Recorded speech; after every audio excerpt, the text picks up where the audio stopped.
Greetings in the precious name of Jesus Christ. यीशु मसीह के नाम में मैं आप सबका स्वागत करता हूँ। Welcome to this Hindi Sunday service of Ebenson Ministries.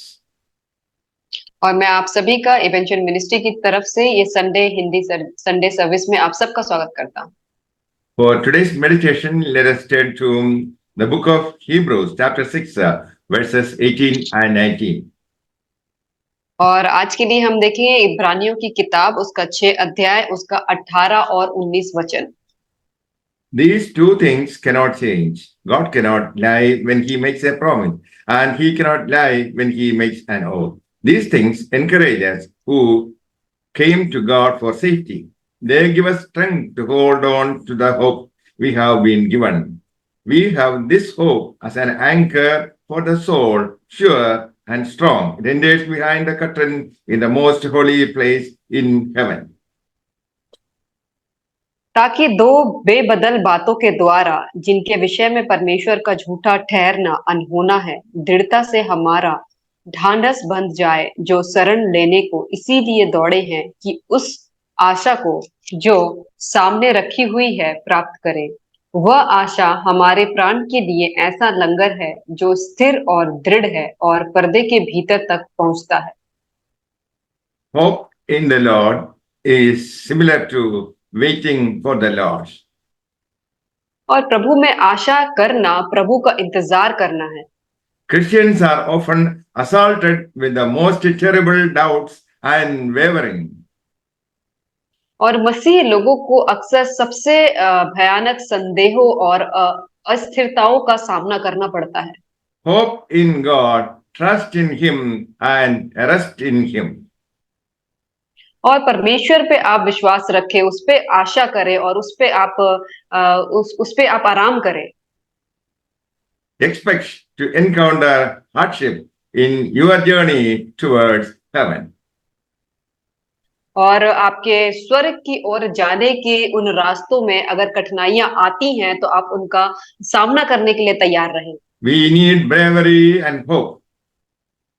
और हमें साहस और आशा की आवश्यकता है। God promised to strengthen hearts of those who hope in Jesus. और परमेश्वर ने उन्हें अपना ताकत देने का वादा किया जो लोग परमेश्वर के ऊपर उम्मीद करते हैं। Jesus is with us in our struggles. और यीशु मसीह जो है वो हमारे स्ट्रगल्स में, हमारे परेशानियों में हमारे साथ है। A great tragedy cripples our ability to have hope for future. और अगर हमारे साथ कुछ ऐसी घटना हो जाती है, दुर्घटना हो जाती है, तो भविष्य में हमारे उस आशा को रखने के लिए हम थोड़े से कमजोर हो जाते हैं। But the Bible says, while there is life, there is hope. लेकिन बाइबल बताती है कि जब तक ही हमारा जीवन है तब तक हमारे पास उम्मीद है। Psalms 31 verse 24 says, be of good courage and he shall strengthen your heart, all you who hope in the Lord. और भजन संहिता उसका 31 अध्याय उसके 24वां वचन ऐसा कहता है, हे यहोवा पर आशा रखने वालों, हियाव बांधो और तुम्हारा हृदय दृढ़ रहे। In the very face of the enemy, the Lord will strengthen us. और जो हमारे जो जितने भी जो दुश्मन हैं उनके सामने प्रभु क्या है, हमें मजबूत करेगा।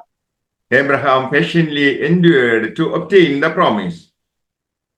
और अब्राहम ने बहुत ही पेशेंस के साथ उसने इंतजार किया अपने वायदे को प्राप्त करने के लिए। God will not change his position as to his promise. और परमेश्वर कभी भी अपनी परिस्थिति को, अपनी जगह को नहीं बदलेगा अपने वायदे के लिए। The promise to Abraham of the coming Redeemer and the oath given as regards Christ being a priest forever will not change. और अब्राहम को आने वाले उद्धारकर्ता का वादा और मसीह के सदा के लिए याजक होने का संबंध में जो शपथ दी गई वो कभी भी नहीं बदलेगी। We flee for refuge to Lord Jesus Christ. और जब हम शरण लेने के लिए हम भागकर यीशु मसीह के पास जाते हैं। Sinners have this assurance of hope in Jesus Christ. और हम पापियों के पास ये हमारे पास उम्मीद है यीशु मसीह में। In ancient Israel, they had cities of refuge where the sinner could flee to escape the wrath of his enemy. और प्राचीन इज़राइल में ऐसा हुआ करता था कि जो लोग गुनहगार होते थे, पापी होते थे, वो दूसरे शहरों में भाग जाते थे वहाँ पे, ताकि अपने दुश्मनों के उस गुस्से से वो बच सके। We are to flee to our high priest, Jesus Christ, who has offered atonement for our sin. और हमें जो है अपने हाई प्रीस्ट जो हमारा याजक है उसके पास, जो यीशु मसीह है उसके पास हमें वहाँ पे हमें वहाँ पे हमें जाना है शरण उसमें आश्रम पाने के लिए। We are on a stormy sea, and without the anchor of hope, we may shipwreck.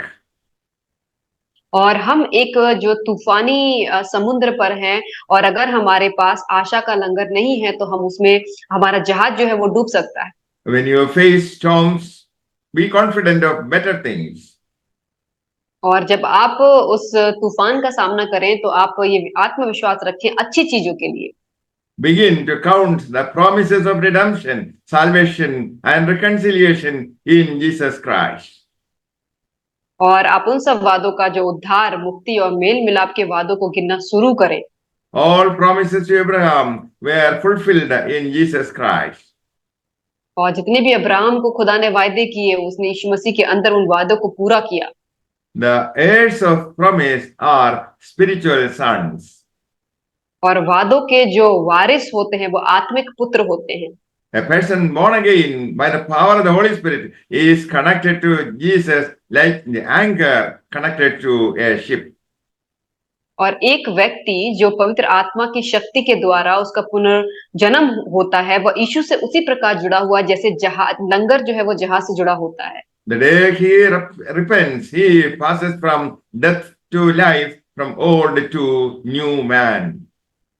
और जब हम पश्चाताप करते हैं तो हम पुराने से नए इंसान में बदल जाते हैं। He has a right relationship with God in Jesus Christ. और यीशु मसीह में उसका संबंध जो यीशु मसीह के साथ सही हो जाता है। Hope is the anchor of the soul. और उम्मीद जो है वो यीशु मसीह में उनका लंगर है। It is the anchor that stabilizes a ship in a storm. और ये लंगर की वजह से ही इतने तूफान जब समुद्र में आते हैं फिर भी वो जहाज स्थिर रहता है। In pain, disease, separation, and difficulties, Jesus is like a city of refuge, an anchor of the soul, and a high priest. और दर्द, बीमारी और अलगाव और कठिनाइयों में यीशु उस शहर की तरह है जहाँ पे हम छुप सकते हैं। वो आत्मा का लंगर है, वो महायाजक है। When you face wild waves of doubt and despair, your anchor is in heaven. और जब आप जो है संदेह और निराशा की तेज लहरों का सामना करें, तब आपका जो लंगर है वो स्वर्ग में होता है। You can be connected to Jesus in heaven by your spirit. और आप अपनी आत्मा के द्वारा जो यीशु मसीह से जो स्वर्ग में है उससे जुड़ सकते हैं। You have an eternal anchor in Jesus Christ that cannot be detached. और आपके पास एक अनंत लंगर है, यीशु मसीह वो है जो कभी भी आप उससे अलग नहीं हो सकते। We have full assurance of hope till the end. और हमारे पास अंत तक एक बहुत ही पूरा अश्योरेंस है उम्मीद का। How difficult your situation, God will keep His promise. और चाहे जितनी भी डिफिकल्ट आपकी परिस्थिति है, परमेश्वर अपने वायदे को पूरा जरूर करेगा। May the Lord bless you with these words. Amen. परमेश्वर आप सबको इन वचनों के द्वारा आशीष करे। आमीन।